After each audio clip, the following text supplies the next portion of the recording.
वायुसेना की ताकत में इजाफा हो गया है। वायुसेना के बेड़े में अमेरिका से मंगाए गए 4 हेवी लिफ्ट चिनूक हेलीकॉप्टर शामिल कर लिए गए। ऊंचाई वाले इलाकों में भारी वजन के सैनिक साजो सामान को ट्रांसपोर्ट करने के में इस हेलीकॉप्टर की अहम भूमिका होगी। भारत के लिए खास बात यह रहेगी कि चीन और पाकिस्तान से सटे ऐसे सुदूर इलाके जहां पर सड़क मार्ग से सेना का सामान गोला बारूद ले जाने में दिक्कत होती है, उस समस्या से अब भारतीय सेना और आर्म्ड फोर्सेस को परेशानी नहीं होगी और जरूरत पड़ने पर ये चिनूक हेलीकॉप्टर छोटे विमानों और हेलीकॉप्टरों को भी उठाकर दूसरे इलाकों में ले जा सकते हैं।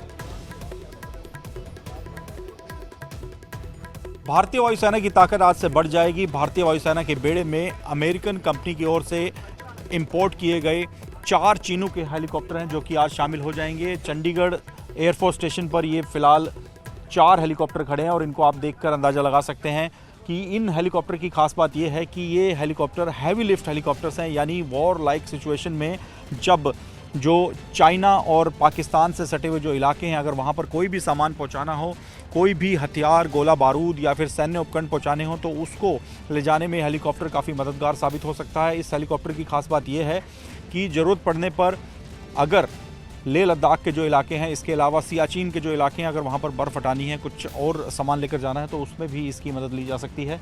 और जेसीबी मशीन से लेकर 3000 लीटर तक के जो टैंक्स हैं उनको ये हेलीकॉप्टर कैरी कर सकता है और कोई अगर हेलीकॉप्टर या छोटा विमान अगर ख़राब हो जाता है तो उसको भी ये जो हेलीकॉप्टर है वो कैरी करके इंडियन एयरफोर्स के स्टेशंस पर ला सकता है। तो काफ़ी ये एक महत्वपूर्ण रहेगा भारतीय वायुसेना के लिए, क्योंकि इस हेलीकॉप्टर की मदद से जो ज़रूरत पड़ने पर अगर वॉर लाइक सिचुएशन है, युद्ध की स्थिति बनी हुई है, कोई भी सैन्य उपकरण या सामान लेकर जाना है तो उसको ले जाने में काफ़ी मदद मिलेगी और 50 के आसपास सैनिकों को भी ये कैरी कर सकता है। इसके अलावा जेसीबी मशीन्स, टैंक्स और जो मशीन गन्स और जो दूसरा साजो सामान है सेना का उसको भी ये कैरी कर सकता है। ख़ास तौर पे जो सीमा से सटे हुए इलाके हैं, चीन की बात करें या पाकिस्तान की बात करें तो वहाँ पर जो एक दिक्कत आती है, अगर बर्फ़बारी काफ़ी हो रही है तो ऐसे में सामान वहाँ पर पहुँचाने में जो दिक्कत आती है उससे निजात मिलेगा। भारतीय वायुसेना की ताकत बढ़ेगी और किसी भी स्थिति से निपटने के दौरान अगर कोई भी साजो सामान, उपकरण या और सामान पहुँचाना है तो वो भारतीय वायुसेना अपने सैनिकों को, भारतीय सेना के सैनिकों को और जो बॉर्डर सिक्योरिटी फोर्सेस हैं जो वहाँ पर सीआरपीएफ और बीएसएफ तैनात हैं उन तक सामान पहुँचाने में ये हेलीकॉप्टर काफ़ी मददगार साबित होगा। चंडीगढ़ एयरफोर्स स्टेशन से कैमरामैन चमन के साथ मोहित मल्होत्रा, न्यूज़ 18 इंडिया। भारतीय वायुसेना के बेड़े में 4 चिनूक हेलीकॉप्टर आज से इंडक्ट किए जा रहे हैं और ये 4 हेलीकॉप्टर भारतीय वायुसेना के साथ मिलकर जो सरहद से सटे हुए इलाके हैं, भले वो अगर हम चाइना की बात करें, पाकिस्तान की बात करें, जहां पर सामान ले जाने में सड़क मार्ग से काफ़ी दिक्कत होती है, अगर युद्ध की स्थिति बनी हुई है तो ऐसे में सड़क मार्ग से कैसे सामान पहुंचाया जाए, उसमें जो परेशानी आती है उससे निजात मिलेगा।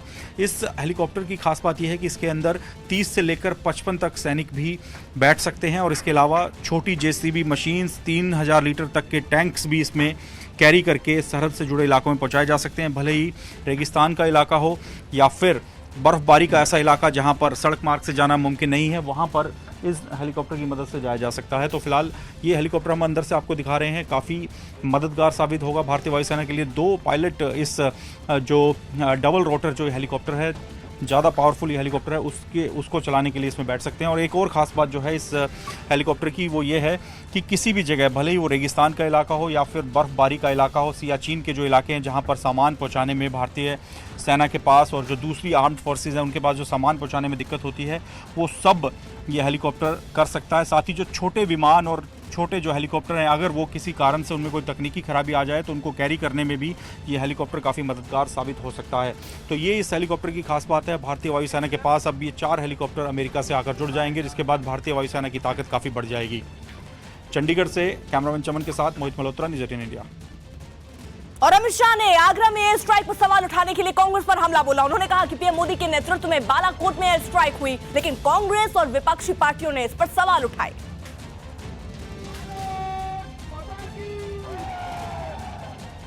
पुलवामा पर हमला किया, 40 जवान शहीद हो गए। सबको लगता था फिर से सर्जिकल स्ट्राइक नहीं हो सकती। पाकिस्तान ने पूरी सीमा चौक चौबंद कर दी, लश्कर को खड़ा कर दिया, तैनात किया, जाना मुश्किल था, मगर पाकिस्तान वाले मोदी जी को जानते नहीं है। भूमि पर लश्कर खड़ा कर दिया, मोदी जी ने एयर स्ट्राइक कर आतंकवादियों के ठिकानों को ध्वस्त करने का काम एक भारतीय जनता पार्टी। अभी राम गोपाल वर्मा जी ने स्टेटमेंट कर दिया कि एक षड्यंत्र है, और अभी शाम पित्रोड़ा ने स्टेटमेंट कर दिया इनसे बातचीत करनी चाहिए, बम नहीं गिराने चाहिए। क्यों भैया, चचेरे भाई होते हैं आपके। वहीं महाराष्ट्र के सीएम देवेंद्र फडणवीस ने एयर स्ट्राइक पर सवाल खड़े करने के लिए कांग्रेस को घेरा। उन्होंने कहा कि सेना के शौर्य का सबूत मांगने वालों को पानी में डूबकर आत्महत्या कर लेनी चाहिए।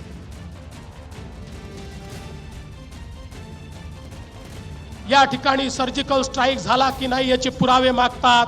एक मागतं पाकिस्तान आणि दुसरे मागतात काँग्रेस आणि त्यांचे कच्चे बच्चे। मित्रांनो, आमच्या सेनेच्या पराक्रमावर ज्यांना शंका आहे त्यांनी चुल्लूभर पाण्यात डुबून मेलं पाहिजे। वहीं रक्षा मंत्री निर्मला सीतारमण ने कहा कि एयर स्ट्राइक के जरिए फिदायिनों के परीक्षण को निशाना बनाया गया है।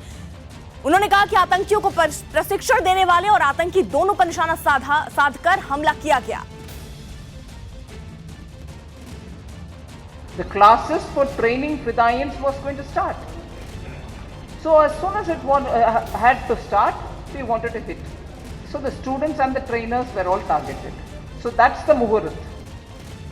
उधर उत्तर प्रदेश के बरेली में केंद्रीय मंत्री पीयूष गोयल ने एक बार फिर केंद्र सरकार में बीजेपी की सरकार बनने का दावा किया। पीयूष गोयल वहां केंद्रीय मंत्री और बीजेपी प्रत्याशी संतोष गंगवार के लिए चुनाव प्रचार करने गए थे, जहां उन्होंने अपनी सरकार के काम की तारीफ करते हुए नरेंद्र मोदी के फिर से प्रधानमंत्री बनने का दावा किया। इससे पहले मंच की सीढ़ियां चढ़ रहे पीयूष गोयल का पैर फिसल गया, जिससे वो गिरते गिरते बचे। पीयूष गोयल जी यहाँ पधार चुके हैं। इसके बाद मंच पर बीजेपी कार्यकर्ताओं ने फूलों की एक बड़ी माला से केंद्रीय मंत्री पीयूष गोयल और संतोष गंगवार का स्वागत किया।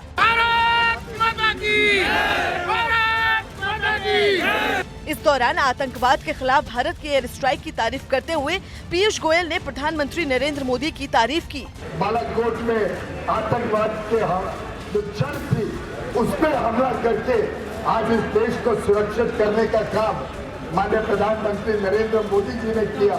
साथ ही पीयूष गोयल ने उत्तर प्रदेश के 74 सीटें जीतने का दावा करते हुए कांग्रेस अध्यक्ष राहुल गांधी पर भी निशाना साधा। उत्तर प्रदेश में इस बार 74 से अधिक सीटें भारतीय जनता पार्टी जीतने जा रही है।